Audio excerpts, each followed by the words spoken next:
Bom dia. São exatamente 1 hora da manhã e estamos então gravando mais um vídeo para o nosso canal Guia dos Perplexos, o canal do professor Marlanf, né? O nome da nossa ideia é Projeto Caribu ou Curso de Reeducação de Adultos. Ele se subdivide em séries e essas séries também se subdividem em outras séries. Atualmente estamos em uma série que é Javé era um Anunnaki. É uma subsérie de uma série que vinha com o nome de O Reino de Deus, mas nós saímos um pouco do sentido inicial, original, que era a Suméria, e nos afastamos até Jesus, que já está muito longe da Suméria. A Suméria está há 7.000 a 12.000 anos atrás, enquanto que Jesus está há 2.220 anos atrás, né? Então, 2022 anos atrás. Então, voltamos, desistimos da série anterior, nós a extinguimos e tivemos que dar um novo título, que passa a ser Javé era um Anunnaki. Então, esse será o título, para que a gente possa voltar à Suméria e recomeçar o que nós interrompemos devido a razões de uma necessidade de esclarecimento. Bem, vamos começar logo, como sempre tem sido feito, a nossa metodologia, agradecendo os likes e pedindo, não deixem de dar o seu like. É importante, o canal vai considerar que você gostou do meu vídeo, que ele foi para você útil e vai recomendar. E olha, 80% dos meus vídeos são recomendados pelo YouTube. Então, se você dá esse sinalzinho, o YouTube recomenda meu vídeo. Isso para mim é fundamental. O resto vem do WhatsApp e vem do Facebook. Ou alguém encontra através de um amigo. Então, agradecendo, portanto, aos inscritos no canal, já estamos com 966, para 1.000 falta um pouquinho, eu não sei exatamente o que acontecerá quando chegar a 1.000, mas me disseram que acontecerá alguma coisa chamada programa de monetização. Vamos chegar lá, eu sou analfabete, então eu entendo pouquíssimo, é meu neto, Bruno Melo, é quem me orienta, ele virá amanhã, hoje é sábado, hoje aqui, para me dar algumas orientações, já que nós estamos aproximando muito.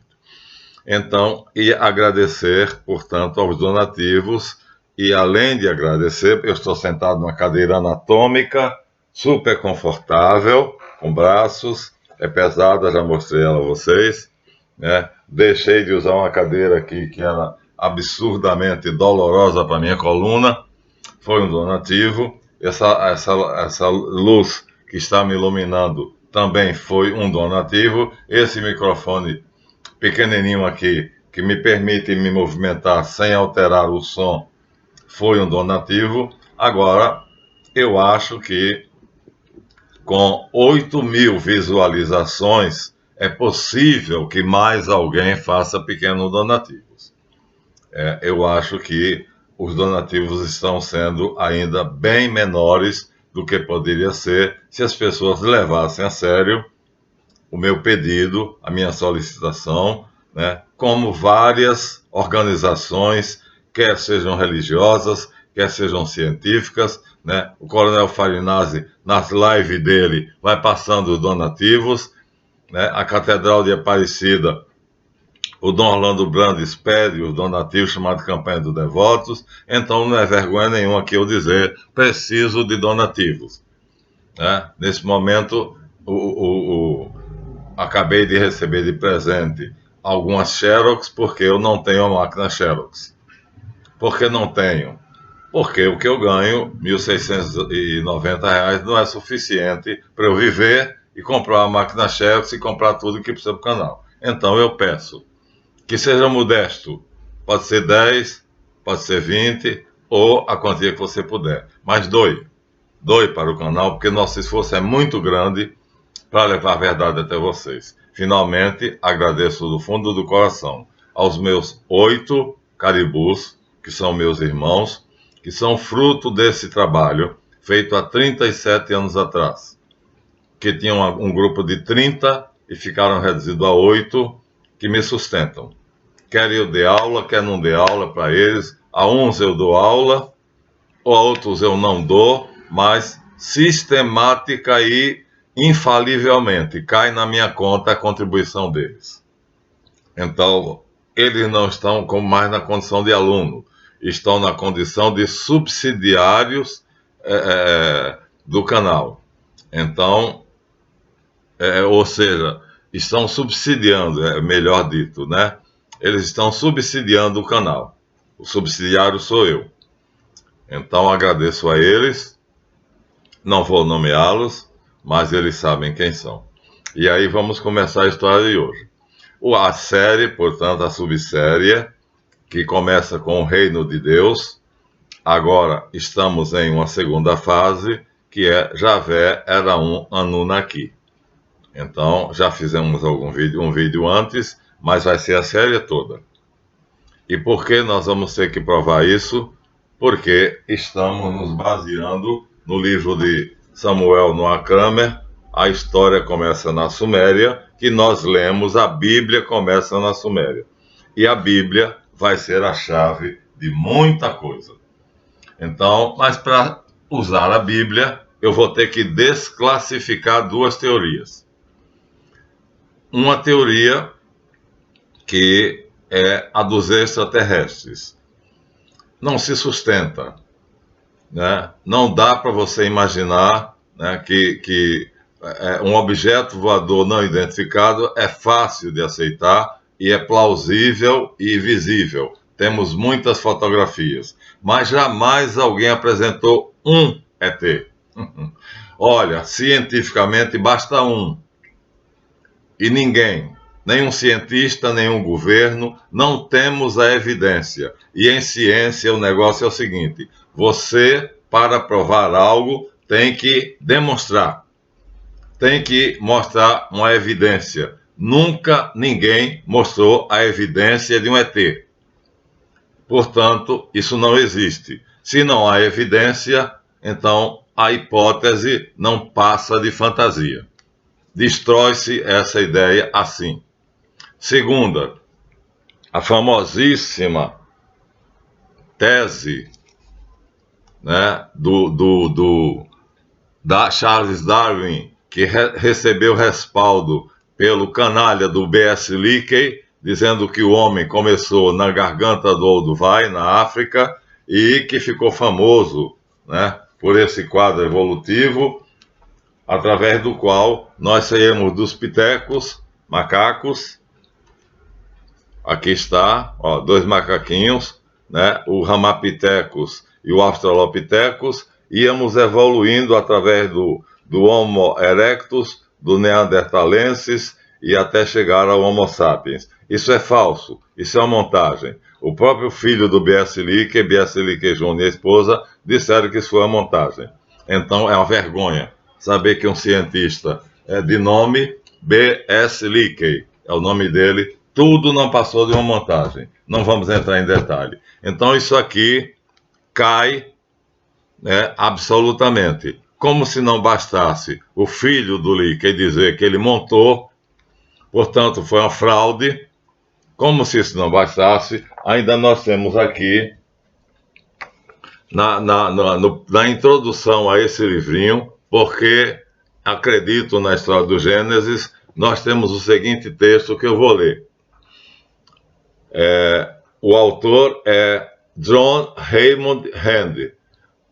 Ele diz: chegou a hora de atualizar os argumentos e as evidências, ciência é evidência, viu? Apresentadas pelo Dr. Hand. Na minha opinião, não há ninguém mais qualificado teológica e cientificamente para fazer a revisão deste livrinho que o meu amigo Bolton David Heiser, doutor em filosofia e em genética, é o que nos interessa aqui, genética, pela Universidade de Johns Hopkins. O Dr. David Heiser traz à luz mais evidências suplementares que deixam os conceitos do neodarwinismo em contradição fundamental com as leis da natureza e os seus respectivos processos. Assim, o evolucionismo não é uma ciência verdadeira, mas uma pseudociência falsa. E o que é ainda mais importante, é um sistema filosófico que se opõe diametralmente aos claros ensinamentos dos cientistas responsáveis que não estão subjugados por um dogma criado em 1700, né, por aqueles que financiam, os financistas das pesquisas. Esse dogma diz o seguinte: a natureza não é projetiva. É um dogma, né? Quer dizer, ela diz que não se pode pensar em pesquisas em termos de projeto. É o contrário, é exatamente o contrário. Então, quem assina o prefácio é John C. Whitcomb Jr., doutor em teologia. Então, esse é um dos livros que mostra que, se a gente se aprofundar cientificamente na teoria de Darwin e na teoria do Stephen Hawking, não vai encontrar subsídio. Esse é o segundo. Esse aqui dá detalhadamente. É um livro para divulgação. Olha, o autor é Kenneth N. Taylor. Ele dá detalhadamente que o mundo veio a existir por criação. Não dá para... Agora não é o assunto, né? Mas aqui nós temos os detalhes, as contradições, tanto da teoria do Darwin, quanto dos neodarwinistas, né? Quanto do Stephen Hawking. Então ele mostra a soberbo. Nós vamos dar apenas 3. Essas 3 são leis biológicas. Uma foi estabelecida no século XVIII e diz, eu me lembro sempre de Louis Pasteur, mas não foi ele o primeiro, ele já divulgou a ideia, é que todo ser vivo provém de outro vivo. Então, o ser inorgânico, ou seja, um computador ou esse lápis, não pode dar um ser vivo porque ele não é vivo. Omnium vivo ex vivum, disse Pasteur em latim. Todo ser vivo provém de outro ser vivo. E a experiência foi feita em laboratório. Isso destrói, porque o próprio Stephen Hawking disse que da passagem da molécula no oceano primordial para a célula, havia algo obscuro que ele próprio não conseguia entender direito. Isso é a confissão de incompetência e a confissão de que a proposta dele não é científica. Se ele via sinais de obscuridade, ou seja, não via com clareza como é que a molécula passava a ser uma célula, como é que o não vivo passava a ser vivo, mas ele conseguiu fazer equações matemáticas que pela matemática dava certo, contudo, as experiências em laboratório não coincidem. Você não pode fazer um ser inorgânico se tornar um ser orgânico. Não há uma experiência. Não há uma. Nós temos aqui um PhD, Dr. Michael Behe, que foi até a Biblioteca de Paris para fazer essa pergunta ao computador. Me dá uma experiência de um único cientista que tenha provado, né, a mudança, a mutação genética. O computador não pôde apresentar uma hipótese. Não há um cientista no mundo, duas coisas, portanto, viu? Não há um cientista no mundo que possa provar que o não vivo produziu vivo. Ou seja, que um ser inorgânico passou a ser orgânico. Não há um. Não existe trabalho, evidência. Ninguém jamais fez isso. E o segundo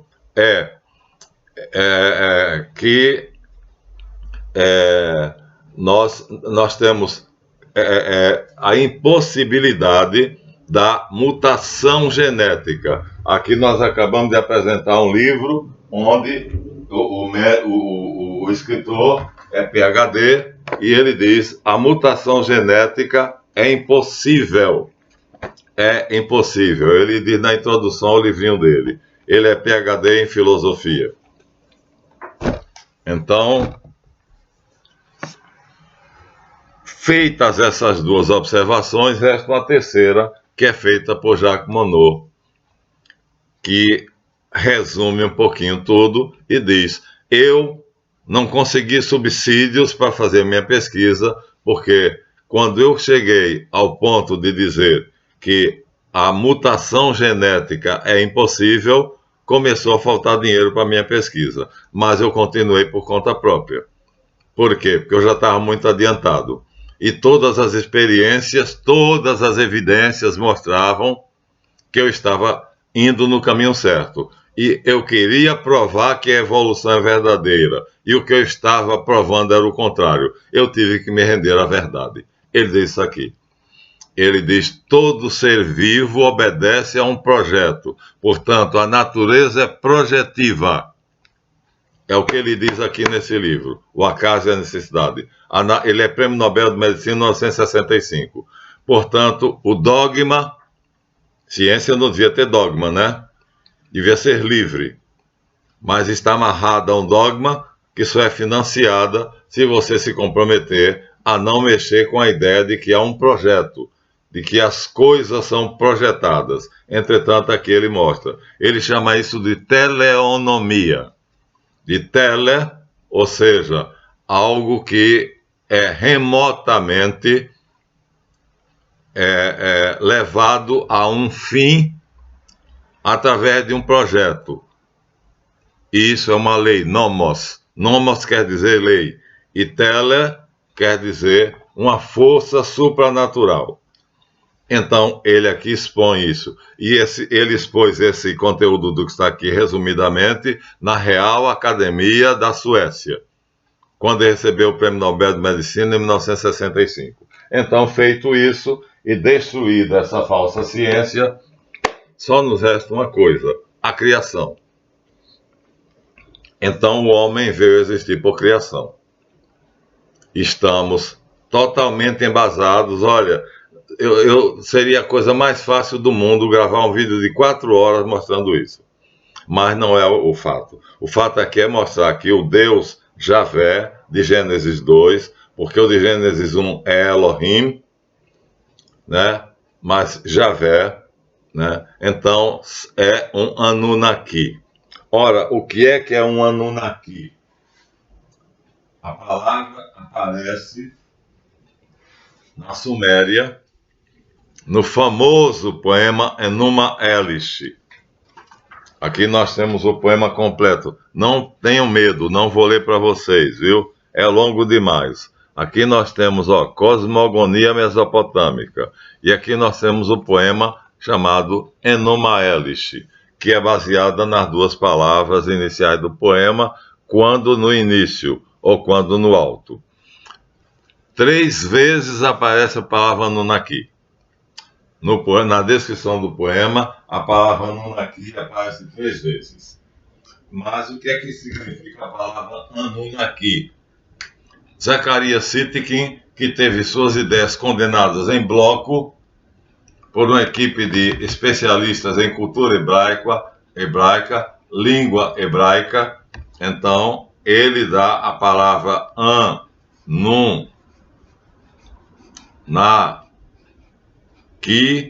como sendo extraterrestres, seres vindos supostamente de outros planetas. Isso ele traduziu assim essa palavra. Está errado.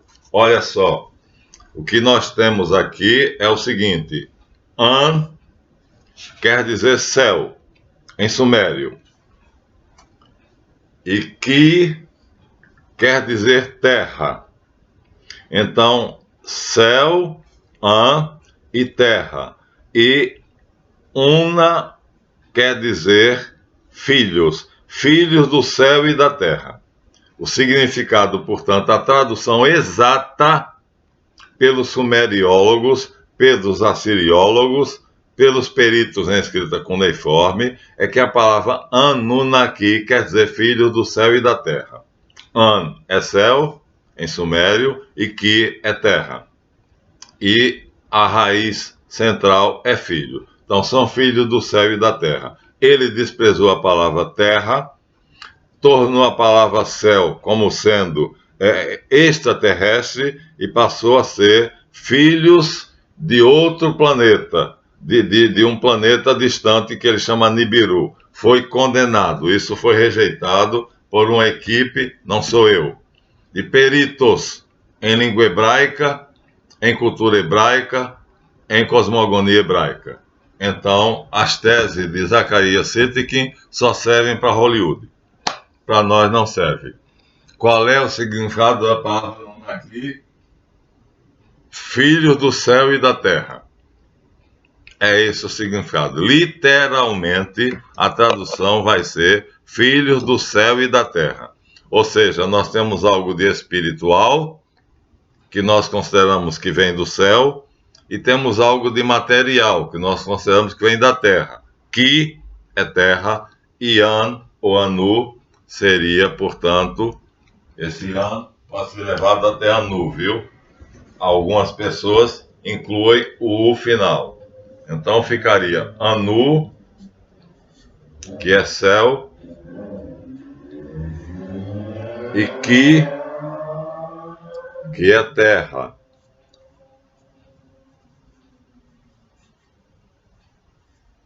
Pronto. Tirando essas duas raízes, ó, Anu e Ki, vai ficar NNA, que quer dizer filho. Então, filho do céu e da terra.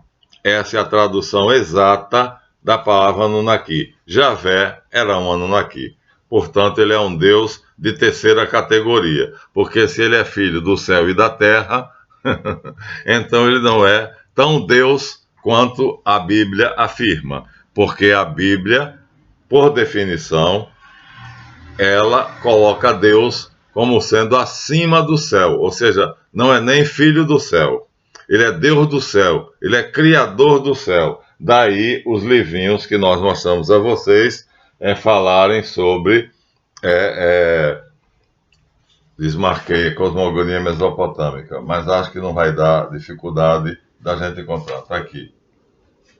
Né? Então, mas é longo. Nós temos aqui, haja cosmogonia. Então, mas o que interessa é aqui. No Enuma Elish, que eu prefiro trazer por quando no princípio, para ficar igual à Bíblia, mas ao pé da letra é quando no alto. Então, o que é que acontece? A palavra Anunnaki aparece 3 vezes. 3. Então, nós vamos agora dar a vocês provas de que Javé era um Anunnaki. Portanto, era um Deus humano. Era um homem com poderes extraordinários. Um homem como eu. Apareceu Abraão no cavalo do Mamre e comeu cabrito assado, ou ovelha, ou um novilho gordo, com bolo de farinha, quer dizer, um bolo comum, e queijo. Ora, bolas, Deus não precisa comer queijo com bolo de farinha e novilho. Ele apareceu, está descrito na Bíblia, né? Gênesis de 12 em diante, a história de Abraão, e ele aparece com mais 2, e aparece corporalmente, senta e come. E lá, antes, no livro do Êxodos, o Gênesis antes do Êxodos. Então, ele manda Moisés levar 72 homens, aos quais ele oferece um banquete. E ele fica em pé, vendo os 72 comerem e beberem.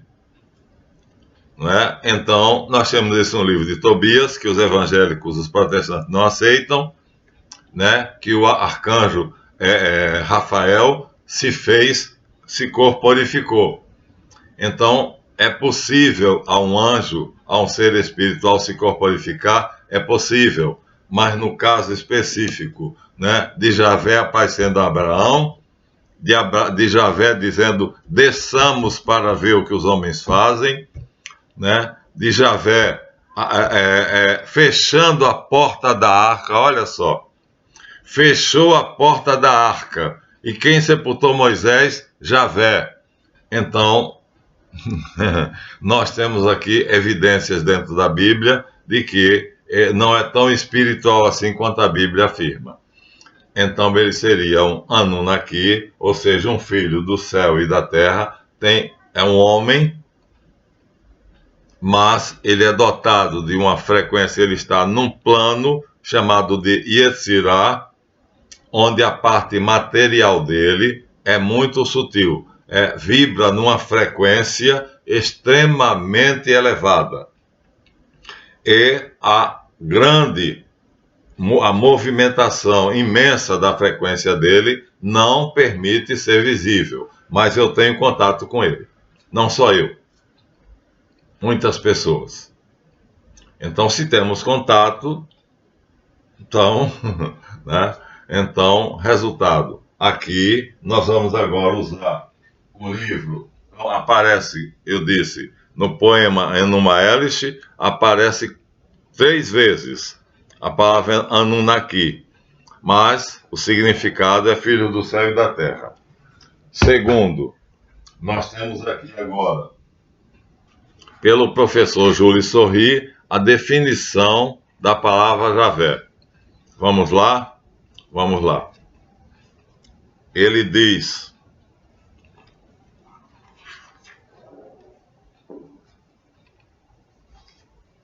ele define Javé detalhadamente.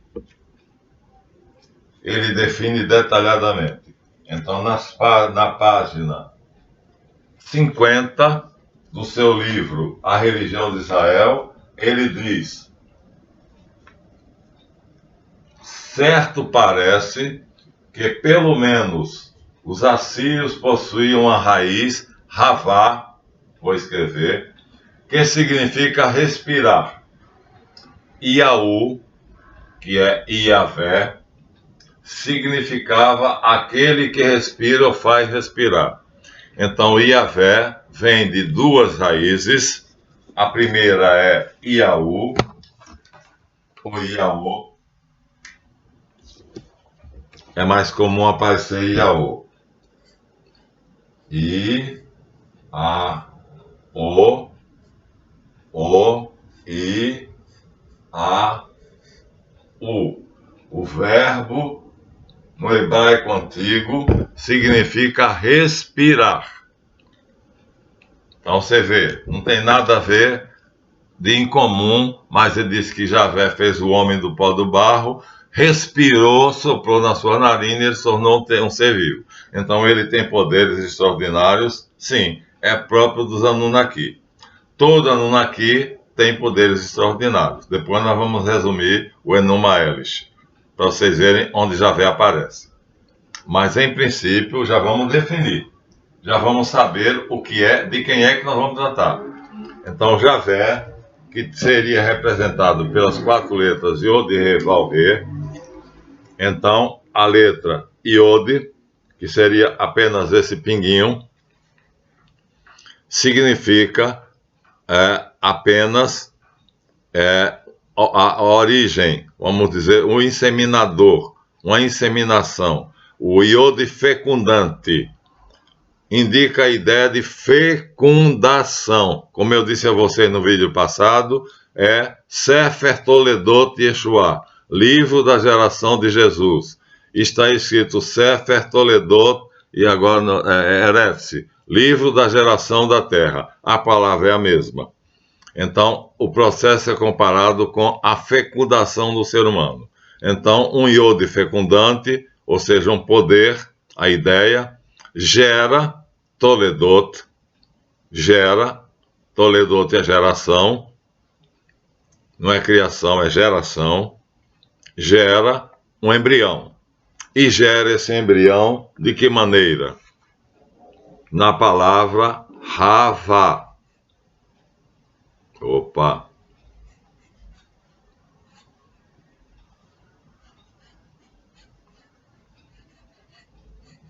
Havá era a deusa dos arameus.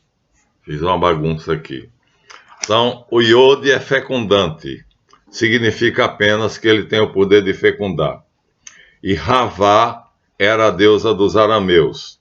Portanto, aqui está um sêmen que fecunda e aqui está um útero que recebe. Por isso a palavra Toledot, fecundação, geração. Isso vai gerar um embrião. Esse embrião está no plano de Yetzirah, não está no nosso plano de Asiá, mas é semelhante, é análogo.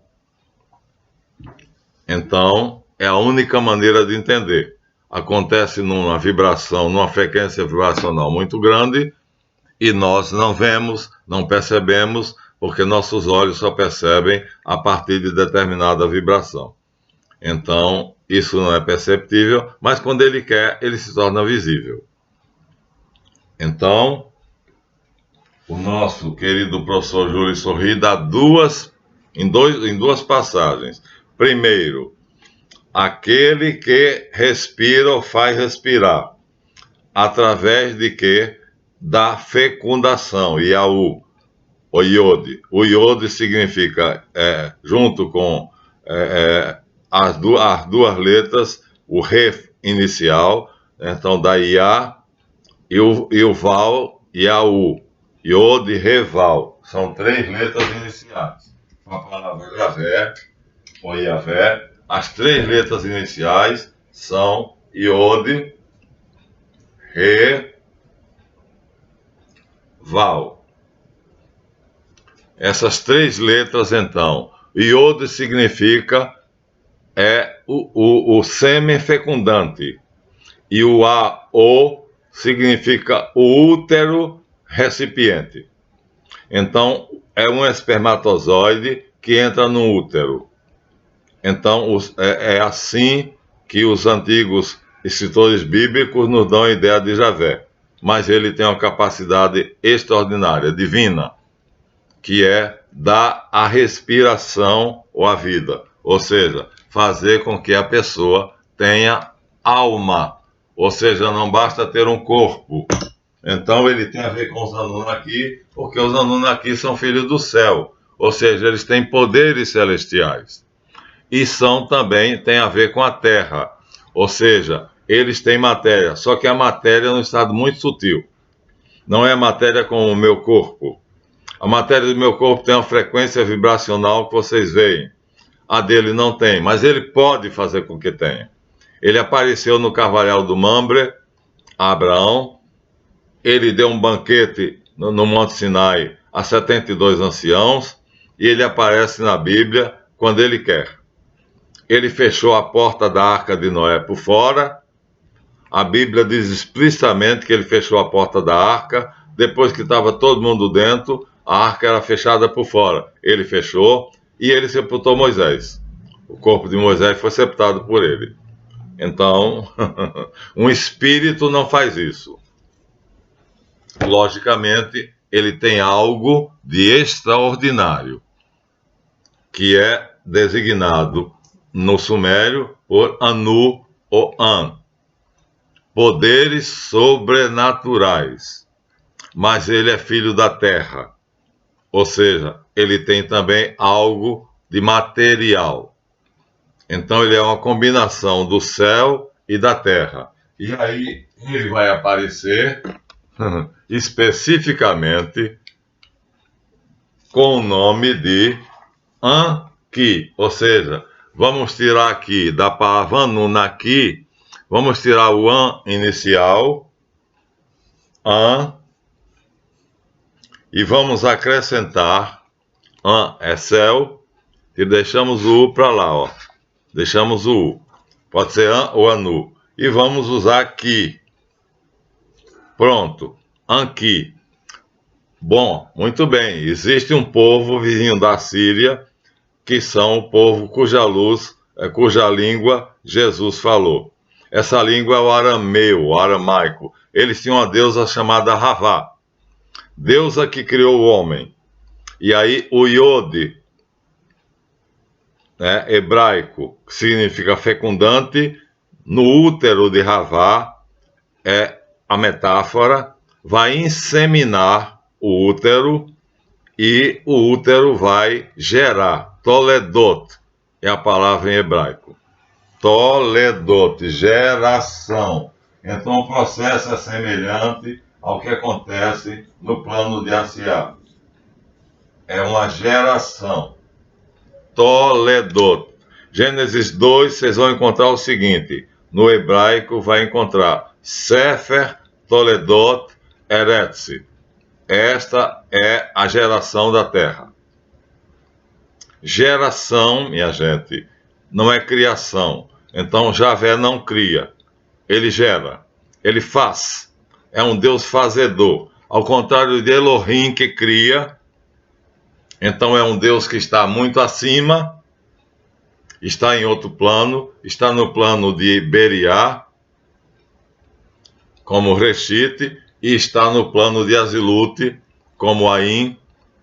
Então Javé está no terceiro plano, é um Deus de terceira categoria. Já disse isso a vocês antes. Então, mas o bonito aqui agora, que nós estamos pegando a raiz da palavra, através de um grande especialista, de um estudioso de renome, e ele diz, né, são duas raízes, uma Iaô, Yod, Reval, em hebraico, e a outra é Re, Val, Re, Ravá. Ravá era a deusa dos arameus, que era um vizinho dos assírios, e os assírios eram os descendentes dos sumérios. Os sumérios vão terminar como assírios e caldeus, babilônios e assírios. Então nós já estamos aqui, já um pouquinho à frente, mas vamos voltar de novo para lá. Então, vizinho dos assírios e dos caldeus, perto do Nilo e Eufrates, então nós vamos encontrar uma civilização que ocupa terra deserta, são tuaregues, são homens do deserto, e eles vão constituir a sociedade patriarcal monoteísta e procurar então um Deus monoteísta, um Deus só, no meio daquela porção de divindade, segundo Eduardo Churré. E eles vão encontrar fazendo assim, pegando Enki, que é um Deus sumério, Enki é o inicial, a sílaba inicial de An, mais a sílaba final Ki, o Deus do céu e da terra. Ou seja, ele tem uma parte espiritual que quando ele quer ele some, desaparece, e quando ele quer ele se materializa. E ele tem o poder de materializar. Pensando, ele materializa. Então é assim que Julie Surri explica. Tem uma outra explicação. Vamos à segunda explicação. O Deus Yahvé, cujo nome interpretamos na forma rifil, não sei o que é isso em hebraico, do verbo, isto é, no sentido causativo. Então, a forma rifil do verbo hebraico ser, Havá, por coincidência, a deusa dos arameus, significa o que dá o sopro ou a vida e depois a existência. Então, aqui ele completa, está em outra página, está na página 47, combinadas as duas páginas, ele define Javé precisamente. Então, aquele que dá o sopro ou a vida, portanto, soprou nas narinas de Adão e Adão se tornou um ser vivente. O sopro, o divino Ruá, só que no caso dele não é o Aor, que significa sopro ou vento, porque ele é criado. Enquanto que Aor, do Ain, Sof, Aor, é incriado. Logo, ele não está na primeira hierarquia, no mundo de Azilute, porque o Aor do mundo de Azilute é incriado, é imanifesto, se manifesta como Aor Javé. O termo hebraico para Javé, no primeiro da criação, é Deus disse, seja luz, e foi luz. Né? Viamer Elohim, Iai Aor, Viai Aor. E Deus disse, Viamer é o verbo dizer, e disse Elohim, Deus, Iai seja Aor, luz, e for luz. Pronto, nós temos agora a criação da luz. A luz incriada, Aor, do Ain Sof Aor, da tríade Elohim, agora passa a ser luz criada. Ou seja, o incriado se manifesta, o imanifesto se manifesta. Meu Deus, que explicação belíssima e clara. Então, os arameus e os judeus fizeram um jogo de verbos antigos, pegando raízes muito antigas, ravá, que quer dizer vida, viver ou soprar, e pegando o iode, que significa uma partícula fecundante, e essa partícula fecundante, então, insemina um útero cósmico, e essa inseminação vai produzir a geração, ou seja, Toledot. De quem? De Anki, que é um deus sumério. Pois bem, é esse Anki que vai se tornar Javé.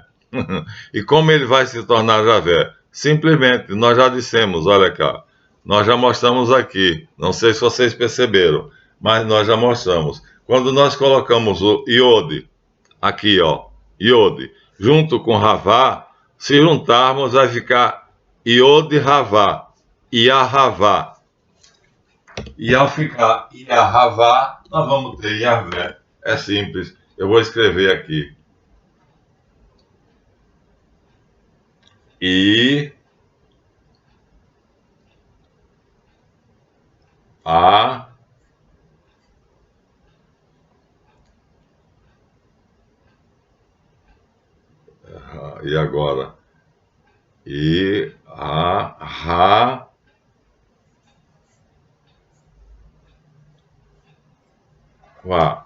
Iavá. Vai dar Iavá ou Iavé. É juntar Ravá com Iode. Vai ficar assim, Iavé. Mas acontece que Iavé é a adaptação pelos arameus do deus Enki, céu e terra, que aqui o elemento celeste é o iode fecundante e o elemento terrestre é Ravá, que é o sopro criado, é o ar. Claro, no plano de Yetzirah, ainda não estamos no plano de Asiá, não existe o plano de Asiá. Então Javé, por isso que Javé é um Deus muito humano. Aquele que dá o sopro e a vida. Aquele que faz respirar e depois viver. Por isso ele sopra nas narinas de Adão e Adão se torna um ser vivo. Então veja, é um Anunnaki, porque a palavra Anunnaki quer dizer filho do céu, An, e da terra. Já que Anu quer dizer céu e Ki quer dizer terra, né? Aí eles vão usar a palavra Iode em hebraico para Iaô ou Iaú, e vão usar a palavra Ravá, que é a deusa aramaica ou arameia, Jeto, sacerdote de Madian. Os arameus também são chamados madianitas. A deusa deles se chama Ravá. Se pegar o Iode e juntar com Ravá, você vai ter Iarvá.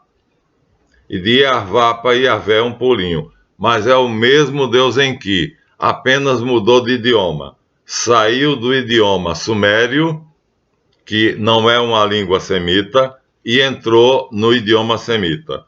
Ao ser transposto do sumeriano para o semita, para o hebraico, ele automaticamente recebe um tratamento especial e ele passa a ser Iaô, ou Iaú. É assim, Aleluia. Halel é dai graças, a Iá, ao próprio. Iá é a parte, A apócope, né? É a redução do nome Yarvá, é apenas o início. Ia, apenas as duas letras iniciais. Juntando essas duas letras iniciais, dá Ia. Se juntar as três, dá Iaô. I, A. Se eu colocar o W, vai dar Iaú ou Iaô, porque isso aqui significa o ou I. Oh, desculpa, o ou U. Pronto. Então, é a junção de An mais Ki, em sumério, que é o nome do Deus por excelência no sumeriano, né? Ou dos deuses, que é Anunnaki, em que Anu é o pai dos deuses e Ki é a sua esposa. Ou seja, o céu, Uranos, e Geia, a terra. É a mesma coisa em mitologia comparada. E a raiz medial, esses dois N's e A, é filho de. É filho do céu e da terra, em sumério. Mas em hebraico vai sofrer uma grande alteração. Não vai ser filho do céu e da terra. Vai ser o que dá o sopro, a vida e a existência. Yahavá, de uma raiz muito antiga, chamada Havá. Essa raiz não existe no hebraico moderno. Tá vendo? A raiz Havá, ó. Havá, diz o professor Júlio Sorri, no hebraico moderno não existe. Ela foi pronunciada originariamente Shaya, ou Shava, uma suavização do rifil. Eu não sei que porra é rifil, porque eu não tenho tanto conhecimento de hebraico, mas ele diz, é uma suavização, Havá, de Shaya, ou Shavá, que é a deusa dos arameus, ou madianitas, que essa palavra não existe mais no hebraico moderno. Junto com Iode, fecundante, então a deusa recebe o espermatozoide do deus e os dois juntos vão dar Iavá. É só juntar os dois. A mesma coisa que se fez ali. Juntou-se An com Ki e deu Anki. Quando eu falar, portanto, Enki, que é uma adaptação de Anki, eu estou falando de Javé. Só que estou falando em sumério. Então, em sumério, o nome dele é Enki, ou Anki, ó. Quando eu digo Anki ou Enki, estou falando em sumério. E quando eu digo Iaô, ou quando eu digo Yarvá ou Iavé, estou falando em hebraico. Mas é a mesma coisa. Tanto falar Chico quanto Francisco. Dá no mesmo. Estou apenas falando em idiomas diferentes. Se eu falo em sumério, eu digo Anki ou Enki. Se eu falo em hebreu, eu digo Yarvá ou Yavé. É uma questão de eu falar inglês ou português, por exemplo. É simples assim. Agora, o professor Júlio Sorri fez uma pesquisa muito bela, muito profunda, e ele mostrou como é que foi que aconteceu que os arameus, né, que são hebreus, eles fizeram uma adaptação, trazendo a palavra An, e juntando com a sua deusa, não trouxeram Ki. Pegaram somente An, o céu, e juntaram com a sua deusa Havá. Né? E esse An, por ser exatamente um ser poderoso, de uma vibração extraordinariamente elevada, reduzir a um Iode, no hebraico. Iode significa exatamente isso. Vale número 10, que quer dizer uma vibração celestial, ou seja, invisível, poderoso, onipotente, onisciente, onipresente. 10 é o número de Deus, no alfabeto hebraico. Ou seja, tem todos os poderes necessários para dar o sopro e a vida, e assim trazer à existência um ser vivo. É essa a característica de Javé, mas é de terceira categoria, porque ele é a luz criada. Aor é Aor, é a luz. Só que Aor, significando Javé, é criado. E na tríade Ain, Sof, Aor, aquele Aor de Ain, Sof, Aor é incriado, é imanifesto. quando ele se manifesta, ele se torna Javé. Então, se eu digo Ain, Sof, Aor, esse Aor é imanifesto, é incriado. Mas quando eu digo Viamer Elohim, e aí Aor, agora eu estou dizendo e disse Deus, seja a luz. Esse Aor agora é criado. Viamer e disse Elohim, é o plural de El, a inteligência, a vontade e a memória de Deus, as potências divinas, e aí seja, já tem o Iode, e aí é o mesmo que Iaor, quase. Aor, repete o Aor de lá. Só que o de lá é incriado, é imanifesto. Não tem princípio nem fim. Agora não. Agora eu tenho o processo da manifestação. Javé, portanto, é a manifestação do imanifesto. Em que grau? No terceiro. Porque a primeira manifestação do imanifesto é Reshit. Reshit é quem vai, junto com o Ain, Sof, Aor, fazer Javé. Então, o Ain, Sof, Aor é Azilut, é o primeiro grau, é o mais elevado. O Ain, Sof, Aor vai se tornar Reshit, que quer dizer Rosh ou Rosh, cabeça ou mente. A ciência, a última afirmação, é que o universo é uma mente, é uma cabeça, as galáxias são neurônios e as ligações eletromagnéticas entre elas equivalem às assembleias neuronais. Nós estamos dentro de um grande cérebro, cientificamente. Foi o último vídeo que eu vi em ciência. Tudo em torno de nós é um grande, enorme cérebro que Einstein mediu, não sei se é verdade, porque aí estou apenas repetindo, 80 bilhões de anos-luz de diâmetro. É grande pra caramba. Então vocês veem que nós estamos lidando com ciência e fé simultaneamente, mas os autores que estão aqui não estão de brincadeira.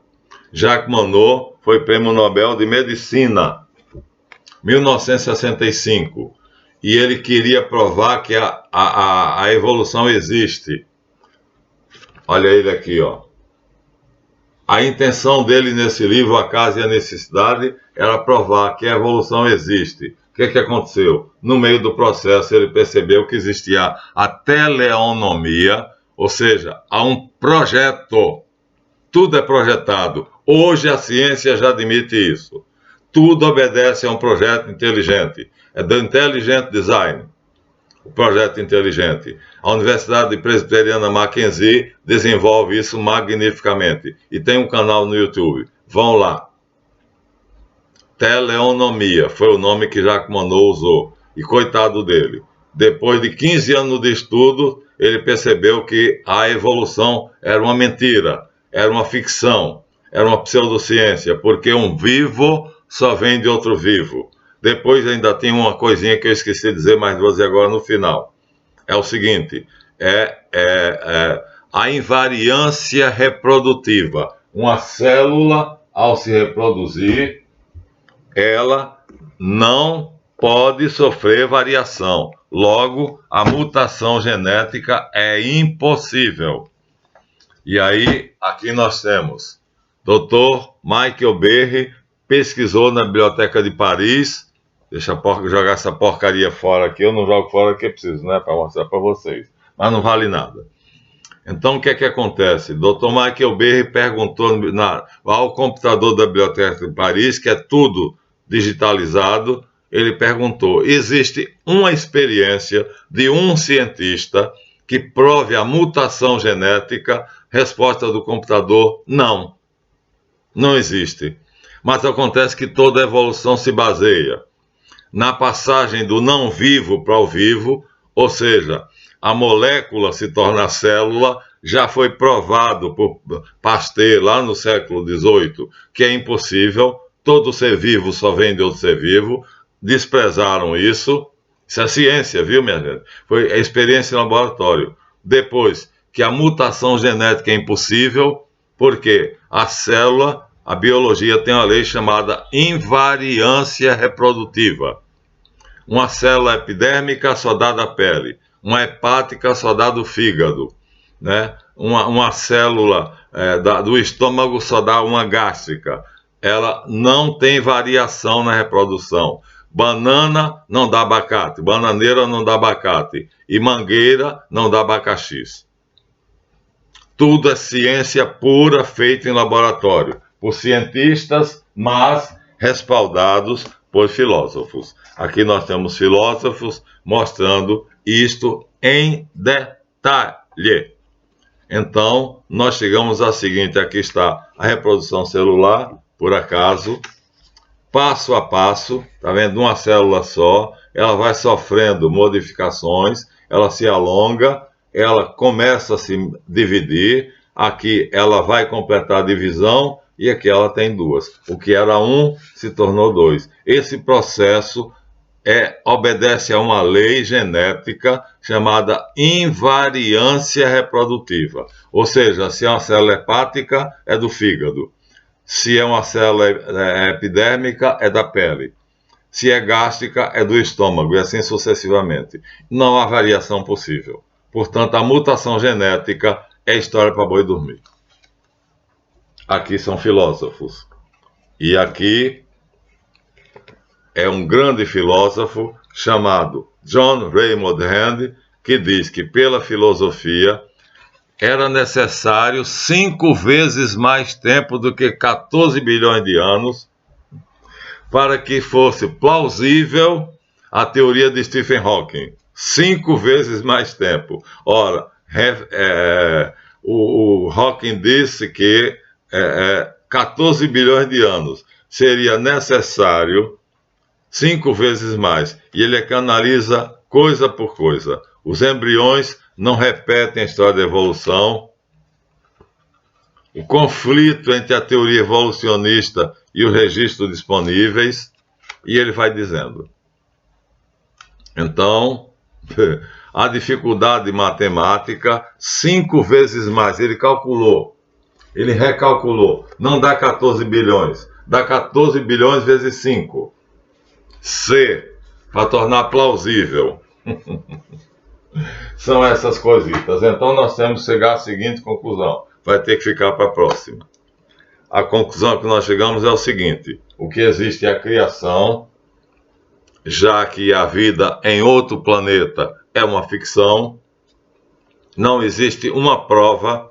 Me mostrem um ET. Me digam onde é um ET que eu vou gastar todo o dinheiro que eu tenho, vou pedir emprestado, vou me endividar, vou lá ver. Vocês já viram um ET na sua vida? Só na imaginação de quem acha que é possível. Então é mera fantasia. Ciência é evidência, é fato. Res, não verba. Coisas, não palavras. Na ciência, as palavras têm que ser mostradas na evidência. Fotografou? Então mostrou. Existem fotografias de objetos voadores não identificados, muitas. Eu mesmo já vi. Agora, de ETs, ninguém nunca mostrou um. Só existe na cabeça de quem acredita. Então é fé. Fé por fé, você pode acreditar que um aeroplano é um Deus. É só você querer. Nós vamos ter que voltar a Lemúria, será a próxima série, com mais detalhes. Então nós vamos ter que voltar a essa série, tem 3 livrinhos aqui. Nós vamos ter que voltar a ele e nós temos aqui vários mapas. Então ficou para o vídeo seguinte. Os mapas, temos aqui os mapas e temos aqui os livros que mostram a criação do homem na Lemúria. Ou seja, no continente perdido de Mu, ou Lemúria, então Deus, Elohim, Bará, criou Et Hashamayim, as energias superiores, Et Vaeretz, e a matéria, a essência da matéria. A essência da energia é a essência da matéria. Como? Não é possível saber. Nós não temos ainda aparato suficiente para a ciência dizer como isso foi feito. Para nós hoje, segundo Einstein, matéria é energia, energia é matéria. Mas já houve um momento na evolução do cosmos, a evolução não deixa de existir, viu, gente? A própria palavra Javé quer dizer devir, o sendo. Então já houve um momento em que a energia era apenas essência e a matéria era apenas essência, e as duas estavam separadas. E vai ser explicado aqui detalhadamente por Mircea Eliade, no mito babilônico sumério. Eles vão dizer como foi que aconteceu. Então nós temos que voltar a isso. Fica para o próximo vídeo. E vamos ter que mostrar os mapas para vocês saberem onde foi que isso aconteceu. Uma coisa é certa, viu? Não foi na África. Então B.S. Lee, que era um grande mentiroso, um grande patife, um grande canalha, que tentou enganar todo mundo, enganou durante muito tempo e ainda hoje tem gente que acredita. Eu sou darwiniano, eu sou darwinista, eu acredito na teoria da... Então acredita. É plausível que, é possível que, talvez seja, não temos evidência. Não existe um ET. Não existe uma prova de mutação. A mosca da Drosophila melanogaster gastou segundos e morreu. Dolly não conseguiu viver mais de uma semana, né? E assim, qualquer mutação genética vai matar o ser ou vai produzir uma teratologia. Ao invés de tornar o ser melhor, vai tornar o ser pior, mais fraco, e ele vai morrer mais depressa. É o contrário do que Darwin dizia. Se causarmos a mutação genética em laboratório, nós vamos criar um ser mais fraco, ou um monstro. Logo, é o oposto. Foi a isso que Jacques Monod chegou. É a teleonomia, é um projeto inteligente, feito por uma mente fantasticamente inteligente que está aqui acima da minha cabeça. Uma parte dela, Javé, o Deus de terceira categoria, é o que está aqui acima da minha cabeça. Galáxias, sóis, buracos negros, né? Mas o de primeira categoria está lá no terceiro andar do edifício. É ele quem começa tudo, no princípio. Então, tudo vai vir do princípio. Pronto, eu não posso ir além, mas acontece que é uma síntese meio apressada do que levaria 4 horas. Até o próximo, se Deus quiser.